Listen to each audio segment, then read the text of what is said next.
উদ্বেগ আতঙ্কের মধ্যেই দুবাই থেকে ফিরেছেন ভারতীয়রা এবং তারা যে কি অবস্থায় ছিলেন, কতটা আতঙ্কের মধ্যে ছিলেন, ফিরেই সেই কথা বলছেন। দেশে ফিরে হাড় হিম করা অভিজ্ঞতার কথা শুনিয়েছেন ভারতীয়রা। মাঝে মধ্যেই কান ফাটানো আওয়াজ শুনতে পাচ্ছিলাম, খুবই আতঙ্কে ছিলাম। দেশে ফিরে স্বস্তির নিঃশ্বাস ভারতীয়দের। বয়স্ক মানুষ, দাদা এবং সবাই আমরা হোটেলের এই দিদিরা রয়েছেন। সেদিন সাইরেন বেজেছিল হঠাৎ রাত্রিবেলা। দাদা আপনি বয়স্ক, वहीं से स्टार्ट हो गया था। तो हम लोगों को उन्होंने बहुत अच्छे से मतलब पार्किंग एरिया में उन्होंने वो बना रखा था कि यहाँ पे आप सेफ हो, आप यहाँ रहो। बहुत अच्छे से वहाँ सब कुछ उन्होंने इंतज़ाम किया हुआ था, तो उन्होंने बहुत अच्छे से ध्यान रखा हमारा वहाँ। लेकिन बस ये था कि वहाँ इधर उधर थोड़ा सा हो रहा था, तो हमें डर था, तो इसलिए धमाके वगैरह। हाँ, धमाके हमने सुने लेकिन देखा नहीं हमने, क्योंकि हम लोग पार्किंग में थे। धमाके तो हो रहे थे और आ रही थी आवाज़ें, लेकिन हमने मतलब इतना देखा नहीं वहाँ से। कल हमें मतलब हमने जैसे तैसे अपना एयर इंडिया की टिकट्स कराई, और तब भी मतलब थोड़ा सा वहाँ डर था, क्योंकि बार बार अलार्म बज रहा था वहाँ।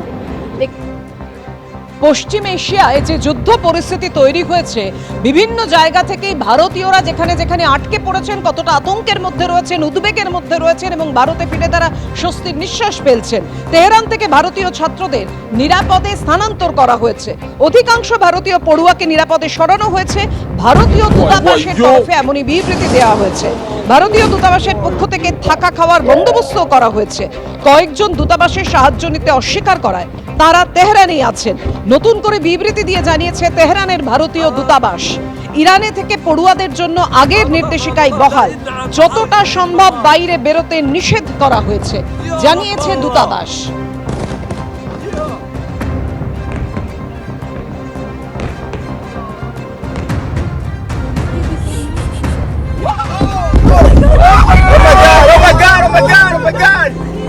Okay. All right.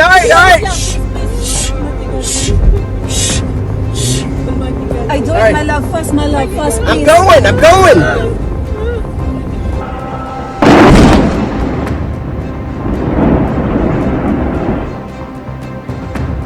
আর এর মধ্যে এই যে এত আতঙ্ক উদ্বেগের কথা জানাচ্ছিলাম, যারা বিভিন্ন জায়গায় আটকে পড়েছেন, আরেক আতঙ্ক উদ্বেগের চিন্তা তৈরি হয়েছে। সেটা হচ্ছে এক পরিবারে, আপনাদের দেখাবো ডোমজুরের সেই পরিবারের ঘটনা। কেননা 9 মার্চ বিয়ে যুদ্ধে আটকে বিয়ে করতে আসা নিয়ে সংশয় তৈরি হয়েছে। ডোমজুরের নাদনায় চরম দুশ্চিন্তায় দিন কাটাচ্ছে ওই পরিবার।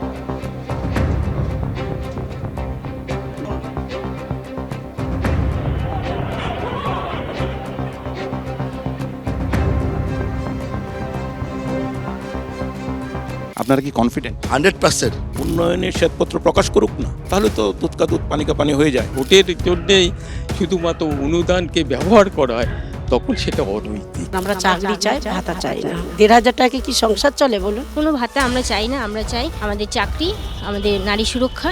বারুইপুর, এই বারুইপুর নামটার সাথে যার নাম জড়িয়ে আছে সেটা নিয়েই কিছুদিন আগে তোলপাড় হয়ে গিয়েছিল আমাদের রাজ্য কেন্দ্র রাজনৈতিক মহল। কিছুদিন আগেই প্রধানমন্ত্রী নরেন্দ্র মোদী বঙ্কিমচন্দ্র চট্টোপাধ্যায়কে সম্বোধন করেছিলেন বঙ্কিমদা, আর সেইটা নিয়ে চলেছিল প্রচুর তর্ক বিতর্ক। যাই হোক, এবার তাহলে মূল আলোচনায় আসি।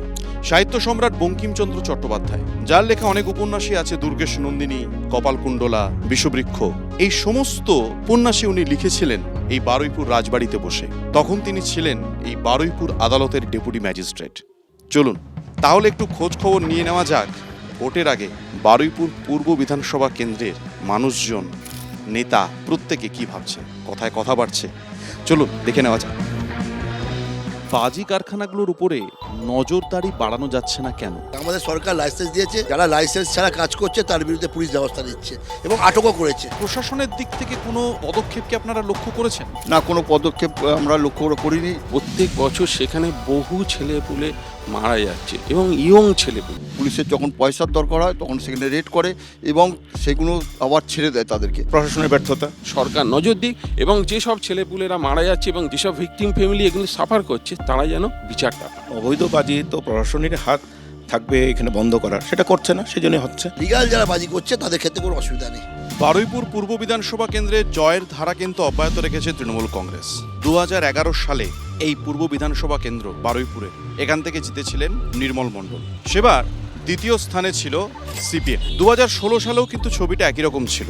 নির্মল মণ্ডল জিতেছিলেন, দ্বিতীয় স্থানে ছিল সিপিএম। 71,000 বেশি ভোট পেয়ে তারা ছিল দ্বিতীয় স্থানে, আর বিজেপি ছিল 12,000-এর বেশি ভোট পেয়ে তৃতীয় স্থানে। কিন্তু 2021 সালে এই খেলাটা একটু পাল্টে যায়। সেবার নির্মল মণ্ডল 1,23,000 ভোট পেয়ে প্রথম স্থান অধিকার করে এবং দ্বিতীয় স্থানে চলে আসে বিজেপি, প্রায় 73,000-এর বেশি ভোট পায় এবং সিপিএম 21,000-এর বেশি ভোট পেয়ে তৃতীয় স্থান দখল করে। এবারে কি হবে? বারুইপুরে জমি মাফিয়াদের কি দাপট বেড়েছে? বাড়িপুরে আর কোনো খানাখন্দ কিছু বাকি নেই। জমি মাফিয়া? না না, এসব বাজে কথা। সব ভরে গেছে, ছোটখাটো পুকুর ভরাট হয়ে। একদমই সত্যি, একটা জমি বহুবার বিক্রি করে দেওয়া হচ্ছে। এর সঙ্গে বিএলআরও বা সরকারি প্রশাসনের লোকরা একেবারে বিপুলভাবে জড়িত। পুকুর বুঝিয়ে যে ঘটনা করলো, এই আনন্দপুরে আমরা যে দেখতে পেলাম, এসব এরই পরিণতি। আমাদের স্পিকার সাহেব হোসেনকে বলে দিয়েছে কোনো প্রধান বা কেউ জড়িত থাকলে দল তার রিয়াজ করবে না। বড় বড় পুকুরগুলো বন্ধ করে দিচ্ছে, যারা যাচ্ছে প্রতিবাদ করতে তাদের উপর অত্যাচার হচ্ছে। কোনো পঞ্চায়েত মাটি কাটাকে সাপোর্ট করবে না, দল বলে দিয়েছে। যে করছে পুলিশ আইনত ব্যবস্থা নিচ্ছে। আবাস যোজনার টাকা কি আপনাদের প্রত্যেকের কাছে ঠিকঠাক করে পৌঁছচ্ছে? হ্যাঁ, নিশ্চয়ই পৌঁছচ্ছে। অনেক জায়গায় বাড়ি করে দিয়েছে, নাম এসছে পৌঁছচ্ছে না, এটা বাস্তব ঘটনা। হ্যাঁ, এগিয়ে ঘরপর হয়ে গেছে। আপনি দেখবেন গিয়ে আমাদের কাটাকালের পাশ থেকে দেখবেন প্রত্যেকটা ঘর এগিয়ে হয়ে গেছে। আমাদের মুখ্যমন্ত্রীর টাকাও ঢুকে গেছে, কাস্টমারের জন্য কাজ শুরু হয়ে গেছে। আপনি এই প্রবীণ নাগরিকদের জন্য যে সুবিধে সেগুলো পান?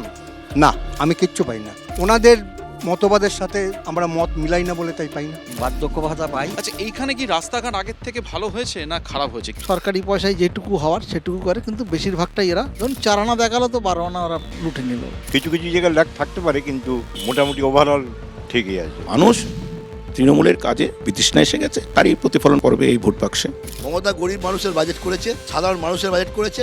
মমতা ব্যানার্জি বুঝিয়ে দিয়েছে কেন্দ্র আমাদের বঞ্চনা করেছে, তার বিরুদ্ধে মমতা ব্যানার্জি রাজ্যটা বুঝিয়ে দিচ্ছে যে আমাদের সাধারণ মানুষের জন্য মমতা ব্যানার্জি আছে। কিন্তু কেন্দ্রীয় যে বাজেট হয়েছে পশ্চিমবঙ্গের জন্য ঢালাও টাকা এসেছে উন্নয়নের খাতে। পশ্চিমবঙ্গ যদি উন্নয়ন হয়, সাধারণ মানুষের কাছে টাকা আসবে, এটা আমি বিশ্বাস করি। মমতা ব্যানার্জির মাথায় চিন্তাধারা আছে, কি করে মানুষের উপকার করা যায় সেটা দেখিয়ে দিয়েছেন আমাদের মুখ্যমন্ত্রী। এখানে ভাতা কোনো উন্নয়ন হয় না, এটা আমি বিশ্বাস করি। এই যে কাজের অধিকার, মানে তার দুটো হাত আছে, সে করে খেতে পারে, সেটাকে করে সেই ভোটের জন্যেই শুধুমাত্র অনুদানকে ব্যবহার করা হয়, তখন সেটা অনৈতিক। বাম জমানা আমরা দেখেছি, তারা যেভাবে অত্যাচার করে গেছে, কিচ্ছু করেনি, কিচ্ছু কাউর জন্য কিছু করেনি, রাস্তাঘাটও নয়, কোনো কিছু নয়, কিন্তু আকাশ পাতাল তফাৎ। কিন্তু এখন এমন অবস্থা হয়েছে, রাস্তাঘাট ভালো হয়েছে, আলো ফালো দিয়ে জলের ব্যবস্থা করে দিয়েছে, মানুষের কত সুবিধে করে দিয়েছে। সার্বিক জনগণের একটা সচেতনতা দরকার এবং তাদের ভাবা দরকার ভবিষ্যৎ প্রজন্মটা কিভাবে বাঁচবে। বারুইপুর পূর্ব বিধানসভা কেন্দ্রে আমার সফর আজ এখানেই শেষ। আবার আপনাদের সাথে দেখা হবে অন্য কোনো কেন্দ্রে, আরও অনেক কথা, আরও অনেক আলোচনা, আরও অনেক প্রশ্ন নিয়ে। আপনারা দেখতে থাকুন তারকার চোখে তারকা কেন্দ্র, আর চোখ রাখুন এবিপি আনন্দে। ধন্যবাদ, আবার দেখা হবে। এবিপি আনন্দ, এগিয়ে থাকে, এগিয়ে রাখে।